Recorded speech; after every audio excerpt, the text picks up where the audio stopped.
All right, and we are live, episode 4 of K&J's podcast. Yeah, welcome back. It's been a while since we've recorded. Hopefully y'all have liked the podcast so far. We've had a lot of fun doing this. As always, I'm Justin. I'm Kaptionz. And let's just get into this. Yeah, so we went to a Disturbed concert, guys. Yeah, it was pretty awesome. It was. But it was my own fault because in the last episode I talked about the radio contest I had won. And little did I know I was actually supposed to go to the radio station and pick up the tickets. I thought they were going to mail them to me, so I apologize if 1053 watches any of our past episodes and sees like, oh, I was kind of talking smack. I apologize, that was all on me, but we were able to get the tickets to the show, so it was all good. You were a little upset about it. I was very upset about it. Yeah. This mic a little closer to me. But, I mean, it was a good concert, though. Like, we got to see 3 Days Grace, which was awesome. Well, we got to see a version of 3 Days Grace. Yep. They got a new singer, apparently. I don't follow music at all. Who is this new singer? Hold on, I'm gonna look him up. Yeah, look him up, but it used to be, of course, Adam Gontier. I think he was one of the main founders of 3 Days Grace. I'm not sure if there's all original members or not. But, yeah, it was a different singer this time around. I guess he left the band a couple of years back, according to some girls we ran into at the concert. And it wasn't bad. I mean, we were kind of comparing the two a little bit, as far as, like, vocals, because Adam Gontier has very, like... So, Matt Walst? Matt Walst is the guy's name. Is that it? That's him, right? I think so. Yeah, I mean, it was kind of far away. I can't focus. I want to show you guys this. That guy. Yeah. That's Matt. And he's no Adam, but he was good. Yeah, he was good. He got a little hyped. He was doing a lot of jumps. Yeah, my whole thing with the issue of 3 Days Grace was and Matt. Who the fuck is that guy? Blake. He comes and he's like, when he's like, oh, love is this, and you can be in so much pain, and he's about to sing pain. He's like, well, we wrote this song. Like, oh, no, you didn't. Yeah.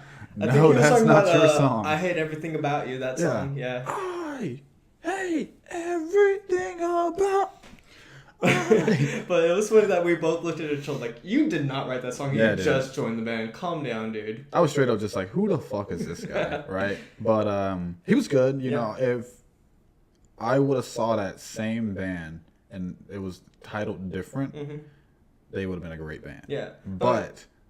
it's because we were comparing the two, that's why. But, I mean, so 3 Days Grace, they did a good show.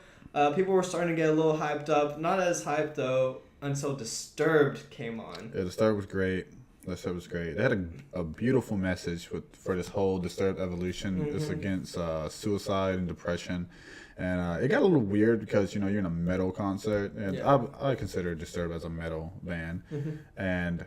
He sung like 6 ballads. Like, I was like, Sound of Silence is really good. Yeah, Sound of Silence. I like that one. It was worth the wait because the entire time we're like, are they going to play it now? Yeah. But it was just, and the ballads were really good. Like, They were good, but. The emotions behind it, they would get me so hyped. Like, all the other songs, and then just killed me with this ballad. I was like, okay, let's just all be friends now. But what was so cool about this concert is because I was listening to them talk about it over the radio, and they were saying like a lot of the stuff they did, like the video graphics as well as like all the fire that came down and all the other stuff, like that was the first time they ever did that. Well, you can definitely tell because they set the fucking roof on fire. Yeah, the roof was on fire for a little bit. The crew was having issues putting out a fire on a piano of all things. Yeah. Like the piano lit on fire, that's pretty metal. That's metal. It's brutal. That's brutal. God, I love Metalocalypse. Shout out to the creator of Death Clock, man. Yeah. You are talented. We're talented. I don't know. Season 5 needs to happen. All right, I'm done. I've only seen a couple of episodes, and I laugh every time I see it. I'm gonna talk like Swissgar for the rest of the episode now. How's you, Justin? How's you doing? What? Yeah. Stop copies me. I don't know what that is. Oh, man. I'll catch you up. Yeah, you'll catch me up. But yeah, the concert was great. Had a blast. Tickets were free, so we couldn't really complain too much. But yeah, just got really hyped up, and we got into a conversation because we somehow discussed Metallica a little bit, and we're talking about like big bands like Metallica was like the pinnacle of metal for like they still are, like they still to this day like are one of those like bands like you have to see them. They're these like big things, and we were discussing like who would be that today, like, well, it was as far as music. It was more sort of like household names. Mm-hmm. Yeah. Like you go be like, oh, Beatles. Yeah. Led Zeppelin.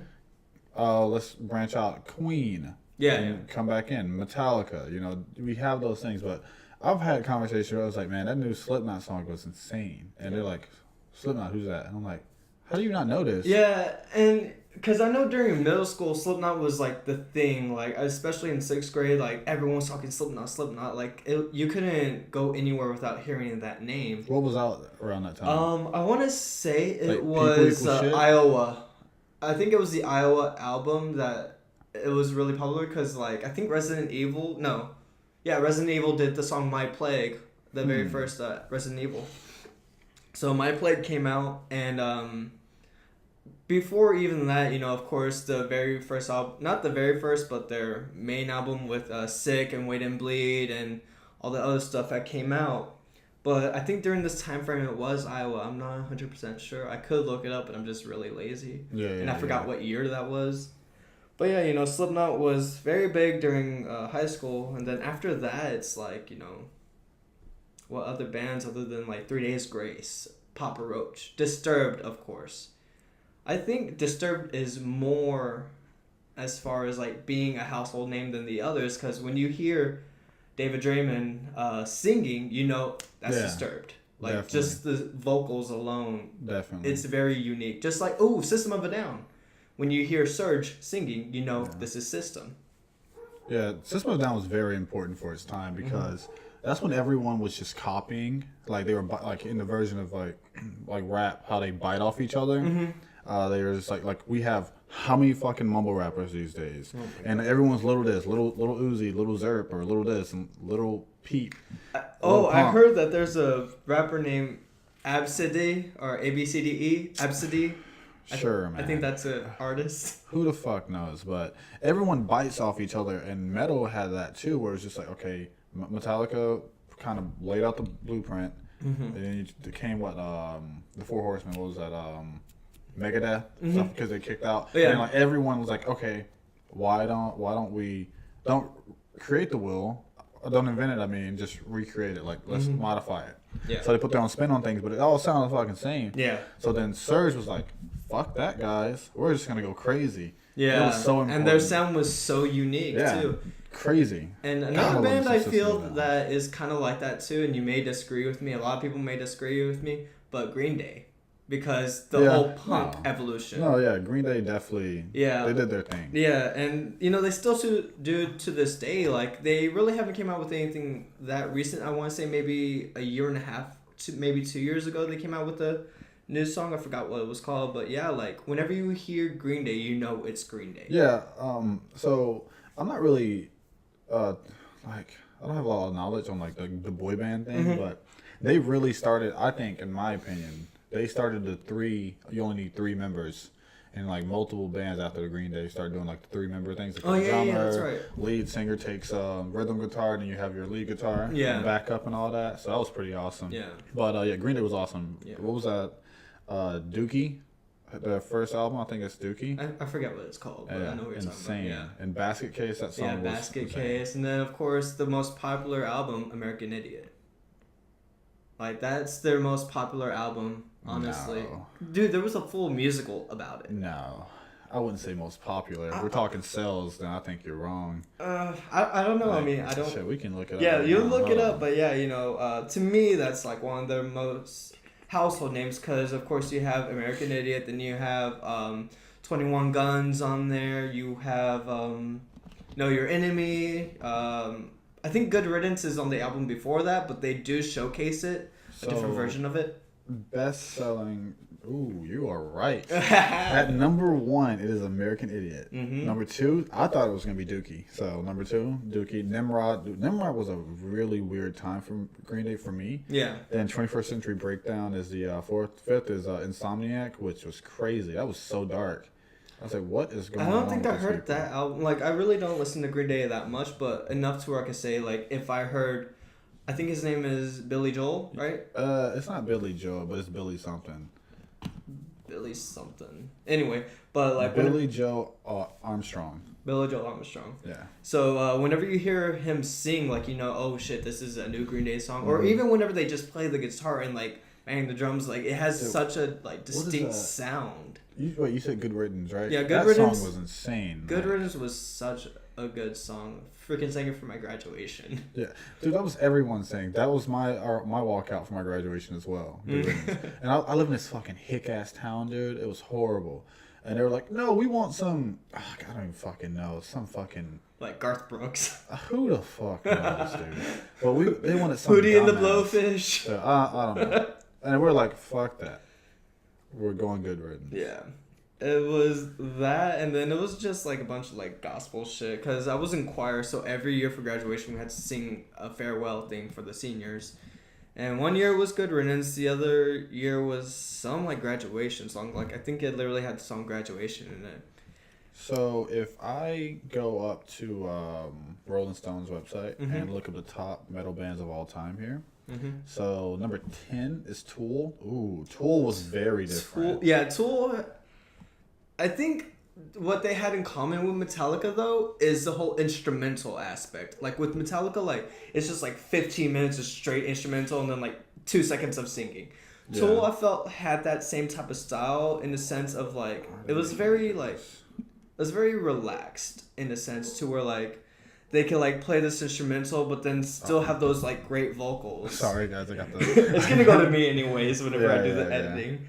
But, yeah, you know, like... Whenever I hear the song Sober, that's a great example. Like, just how, like, mellow with the instrumentals and then just the vocals hypnotize you. Like, it's just so great. Fucking... Alright, Tool's great, but number 9, Pantera, bro. Oh, Pantera. When first time I heard Cowboys from Hell, that entire album, I was like, bro, done. Not even Cowboys from Hell. Walk.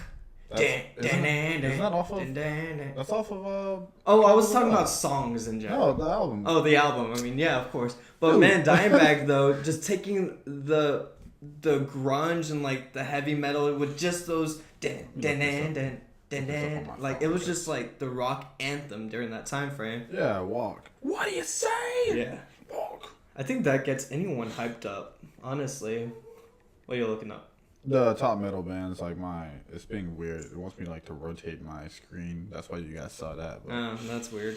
I don't know. But Dimebag definitely was a game changer as far as like, you know, influential guitarists in my opinion. There's always a bunch like Steve Vai and freaking Hendrix, things like that. You know, they're all great in their own right. But whenever it comes to heavy metal, like he kind of like. Who's the guitarist for Led Zeppelin? That created the really. That was that was. I'm not a huge Led Zeppelin fan. I'm gonna be honest with you, so I can't even tell you. Like I've maybe listened to a couple of songs. And number 8 is Led Zeppelin. Wow, that high up. I would have thought they'd be a little bit lower, to be honest. Really? Yeah. Well, just because when you think you know old metal, you think Led Zeppelin, Van Halen. Are you talking higher? Yeah, that's what I meant. Like higher on the list, like number 5, number something. Okay, yeah. I was thinking top. Dude, Judas Priest at 7 beats Led Zeppelin. Who made this list? Well, I mean Rolling Stone did, but I mean Judas Priest. I mean they have great songs. No, they're great, but I didn't think they would be higher than Led Zeppelin. I don't know. So who beats Megadeth? I can probably agree with that. I say Megadeth would be lower than Zeppelin, actually. Yeah, Zeppelin would because, be higher. Like we were talking about, they bit off of Metallica. Yeah. And number 5, dude, definitely Slayer. Ooh, I'll put it Slayer. Raining Blood. Oh man. See, that's what we need to talk about. Like, where is the Raining Blood? Where's the one metal song that everyone knows? It's like everyone's mom knows. Like if Slayer, you say. Well, I mean, I wouldn't say everyone knows Raining Blood. Oh, dude, yeah. I'm sure if I call my mom, hey, do you know Slayer right now, but I'm positive like most people are like, hey, you ever heard Slayer? Is that band that Raining Blood? It's always that they have that one song, you know. Just like Disturbed has always it's going to be what Down with the Sickness. Down with the Sickness. Yeah. And all that, and well, Down with Sickness and Indestructible to me. Well, like bro, they have so many that you could just name. But yeah, Down with the Sickness would be that. I feel for like System, it'd either be Chop Suey, dude, Toxicity. Aerials, or Toxicity. It's Chop Suey, Toxicity, BYOB. Yeah, Hypnotize. Bro, they got so many. I think that was on Mesmerize. BYOB was on Mesmerize. Yeah, Mesmerize. And then... Ooh, Iron Maiden's number 4. Wow. Dude, Iron Maiden. I would probably say that's top 3. Huh? The Trooper, the song. Okay, yeah. I like that, Phantom of the Opera. And, yeah, dude. I've never... It's insane. They made a song called Phantom of the Opera? It's pretty baller. I gotta check it out then. And, dude. I am Iron Man. That's by Iron Maiden, right? I should slap the shit out of you. No? Bro, that's Black Sabbath. I knew that. You want to know how I knew that? Because Hooper actually corrected me on this. What the fuck? Because when you said Iron Maiden and then you said what song before Iron Maiden? Guess what's number 3? Black Sabbath. I'm sorry, I'm not a Ozzy Osbourne fan at all. I'm just not, like, you know, I can't diss the guy. You know, he is, like, I want to say, like, he's the grandfather of metal. Like, he's just, like... He bit the fucking head off of a bat, bro. Yeah, he was pretty metal, bro. Pretty brutal. Yeah, like... I don't know anyone that could be more metal than that, honestly. I can do it. I bite the head off a puppy. Fuck that shit. No, it has to be, like, a vegan bat, you know? A fruit bat. There we go. Who's, So, guys, don't blow me up on the comment section with this. I don't know who Dream Theater is. Dream Theater? Okay, so they're number 2. Man, this list is hold on. So Change of Seasons is somehow combines Pink Floyd in the Flesh, Kansas. No, I don't know this at all. Dream Theater. It's like if you mix Megadeth with Pink Floyd and a bunch of other bands, you get Dream Theater. That's what they're kind of saying. Yeah, like, I mean, I don't agree with that. It's a mix of Genesis, Queen, Pink Floyd. I was like, okay. Yeah. Number 1 is, of course, Metallica. Yeah, I think Metallica will be number 1 for a while, honestly, because, like, they were just, like, so defining, like, as far as instrumentals, as far as vocals. They're still going today. They're still touring. Dude, Inner Sandman was insane. Inner Sandman, Master of Puppets, freaking Battery, you know. Just they have Fuel. Oh, give me fuel, give me fire, give me metal. Yeah, thrasher metal. Bro, my favorite song by them is Nothing Else Matters. Just Nothing Else Matters. Just really how good. Like, oh, it's just so that is about, personal. Isn't that about his mother passing away or something? I don't know, honestly. Like, I'm not that big of a Metallica fan, but whenever they're on, like, I'll listen to them. Honestly, my friends were huge into Metallica, huge. Like, they learned every song on, like, drums and guitar. They knew, like, all the backstory. Did you hear how I think it was the drummer, like, either the drummer or the bass guitarist died? It's the bass guitarist. Okay, well, how he got crushed by the bus and shit? Yeah. I think I told you. Did you tell me this story? Probably. For the viewers that don't know, listen to this story real quick. Well, anyone can look it up, but this is what I read. I don't know. I've never fact-checked this, so don't blow me up on this. So, Lars Ulrich is the drummer, and he had, like, the biggest bed in the tour bus. So, something happened where Cliff is like, hey, let me get he wins a bet, and he gets to sleep in Lars' bed that night, so he has to take the small bed. So, they're driving. Anyway, I forgot, somewhere in Europe, and they flip. The bus has an accident, it flips, completely crushes Cliff and all that other stuff. So he's out, and they have a crane to pick the bus up. Oh, God, this is not funny, but...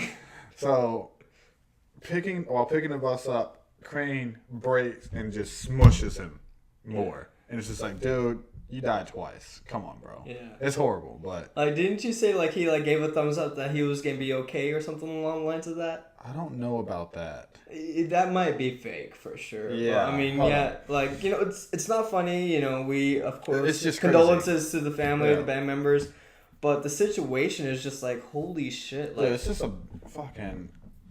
Some great luck for Lars and some terrible luck for Cliff. Yeah, honestly. And, you know, it's always a tragedy whenever we hear about, like, musicians that we really know, like, passing away. Like, of course, it hit us hard when we learned that the lead singer from Linkin Park, Chester, had committed suicide. Yeah, that hit a lot of people. Because you grew up with that band, you know? And a lot of people were like, oh, you know, I was shocked when it happened. And...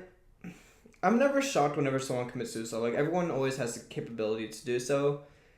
But, like, I'm like, dude, listen to, like, some of his lyrics. Like, they're fucking, like, depressing a lot of the times. So it states here that the Metallica... So, on September 27, 1986, Cliff Burton died in a bus accident. So it was in Sweden. And the band was touring in the support of Master of Puppets. And actually, if you didn't know, Cliff... wrote most of Master of Puppets by himself, which I thought that was amazing. Mm-hmm. And he was inducted into the Hall of Fame, Rock Hall of Fame in 2009. But it says a freak bus accident. But I really remember reading that he was alive, or... God, I don't want to say this and get blew up for it. You know what? I'm not going to say that, but yeah, he got crushed by the bus. Yeah. Terrible.